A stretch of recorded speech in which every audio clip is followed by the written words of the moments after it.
Aquí podemos ver cómo un pie plano del adolescente corrige la posición de puntillas, por tanto nos encontramos ante un pie plano flexible.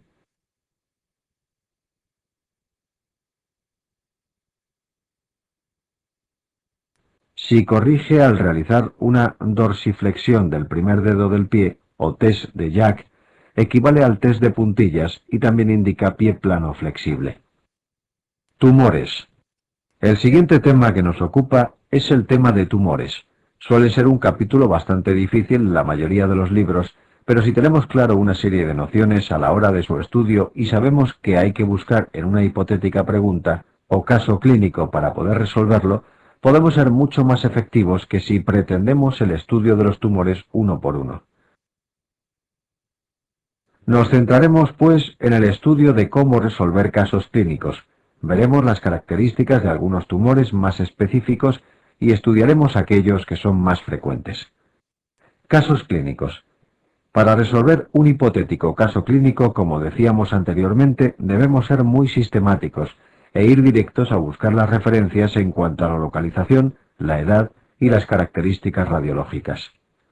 Distribución por localización. Tumores de localización epifisaria son dos: el osteoclastoma o tumor de células gigantes y el condroblastoma.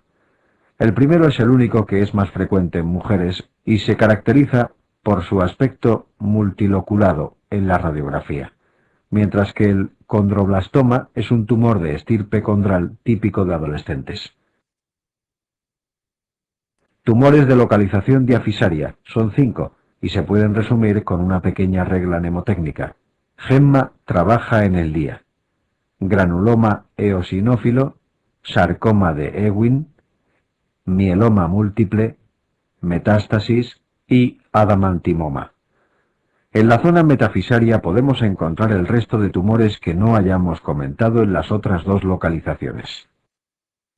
Una vez conocidas las localizaciones más habituales de los tumores de forma grosera, vamos a ver de forma un poquito más específica las localizaciones puntuales de algunos de los tumores más frecuentes. El encondroma es típico de las falanges de las manos. El cordoma, su localización más frecuente es el sacro, y el clivus. La metástasis y el hemangioma, por ser tumores muy vascularizados, se encuentran en las vértebras, región en la que todavía se conserva capacidad hematopoyética. El adamantinoma es típico de la tibia. El condrosarcoma se da en la cintura escapular y pélvica. El granuloma eosinófilo en cráneo. El quiste óseo esencial aparece en el 90% de los casos en número proximal.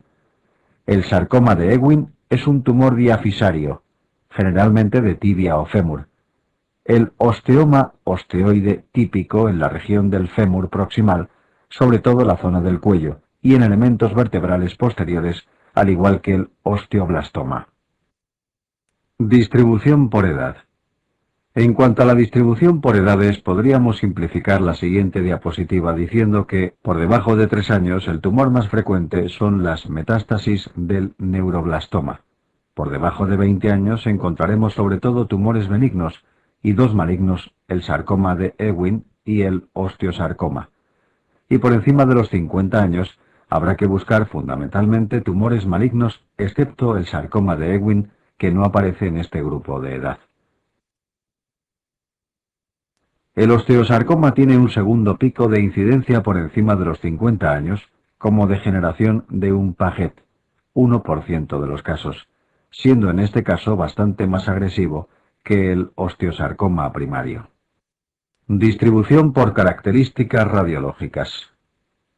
Por último, nos tenemos que fijar en las características radiológicas del tumor, que pueden ser de dos tipos, benignas o malignas. Los tumores benignos tienen 4 características en común. Características generales de benignidad para todos los tumores, como son el crecimiento lento, la buena delimitación, la no invasión de estructuras vecinas, etc. Patrón radiológico geográfico, es decir, que delimita muy bien un área concreta dentro del tumor. No rompen la cortical y por tanto no alcanzan otros compartimentos. No producen reacción perióstica, puesto que al no romperse la cortical, estos tumores no alcanzan el periósteo. Características de los tumores malignos. Características generales de malignidad para todos los tumores como son el crecimiento rápido, la mala delimitación, la invasión de estructuras vecinas, el aspecto aberrante, etc. Patrón radiológico osteolítico de tipo apolillado o permeativo. Rompe la cortical y por tanto alcanzan otros compartimentos y pueden producir reacción perióstica. Patrones de Ludwig. Aquí podemos ver algunos ejemplos de lo ya comentado. A la izquierda vemos un patrón típico de benignidad bien delimitado de carácter geográfico, mientras que a la derecha vemos un patrón de hueso apolillado, es decir, lleno de agujeros, y un patrón permeativo que es un patrón difuso con un aspecto de nubes en el interior del hueso.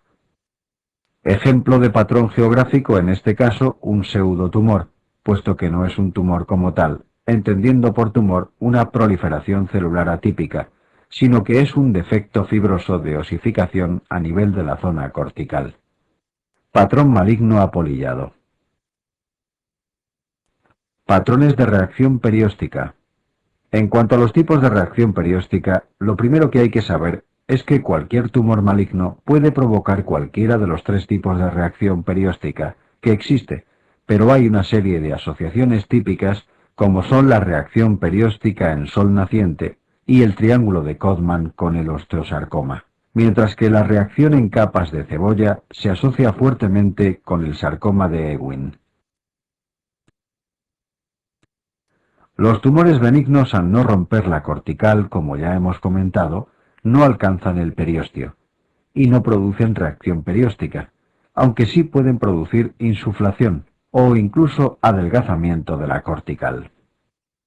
Ejemplo de reacción perióstica del sol naciente o sol radiante, en este caso provocada por un sarcoma óseo muy agresivo. Tumores con características radiológicas específicas. Una vez vistas las características radiológicas generales, vamos a describir algunas características específicas desde el punto de vista radiológico que nos den más seguridad a la hora de contestar determinadas preguntas o en el conocimiento de determinados tumores. Lo primero que hay que decir es que cuando en un caso clínico nos den datos que nos sugieran calcificaciones, hay que pensar entre las opciones en tumores de estirpe condral, como por ejemplo el osteocondroma, también denominado exóstosis, de crecimiento exofítico hacia el exterior y que por tanto puede producir clínica por compresión de estructuras vecinas. Otro tumor de características similares, pero en este caso de crecimiento endofítico, es el endocroma ya comentado, característico de las falanges de los dedos. Los tumores multiloculados son tres: el adamantimoma, el quiste óseo aneurismático y el osteoclastoma. La ventaja es que podemos diferenciarlos en función de la localización característica de cada uno de ellos. El primero es de localización diafisaria, a nivel de tibia generalmente.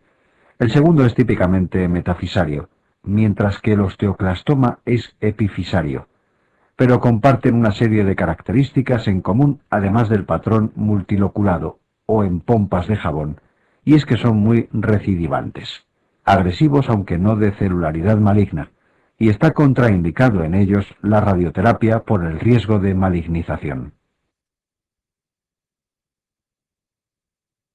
Por último, decir que el osteoma osteoide, un pequeño tumor de apenas 2 centímetros localizado típicamente en el fémur proximal o en las vértebras, presenta una imagen característica osteoide u osteoblástica de hiperintensidad, con un pequeño foco de menor densidad radiológica denominado nidus central, además de sus características clínicas de dolor nocturno que cede con la aspirina.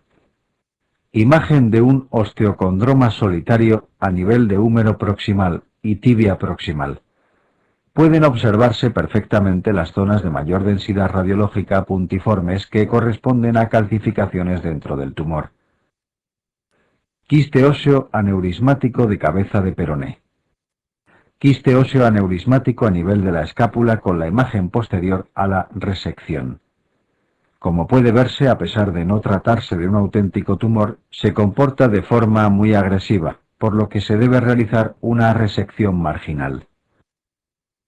Para acabar con el tema de tumores, vamos a hacer un breve repaso de cuáles son los más frecuentes. El más frecuente son las metástasis, en el varón secundarias a carcinoma de próstata o de pulmón, y en la mujer secundario carcinoma de mama o de pulmón.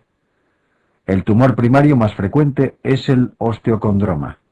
El tumor primario maligno más frecuente en el adulto es el mieloma y el osteosarcoma, mientras que en niños son el sarcoma de Ewing y el osteosarcoma. Aquí podemos ver un ejemplo de metástasis a nivel de la pelvis y la región proximal del fémur, en este caso de características radiológicas osteoblásticas, algo que es bastante específico de la metástasis de adenocarcinoma de próstata. Ejemplo característico de metástasis osteolítica. Osteosarcoma. Puede observarse cómo la resonancia puede ser de gran ayuda para conocer la extensión exacta del tumor hacia partes blandas e incluso localizar posibles metástasis dentro del propio hueso, las denominadas skip metástasis.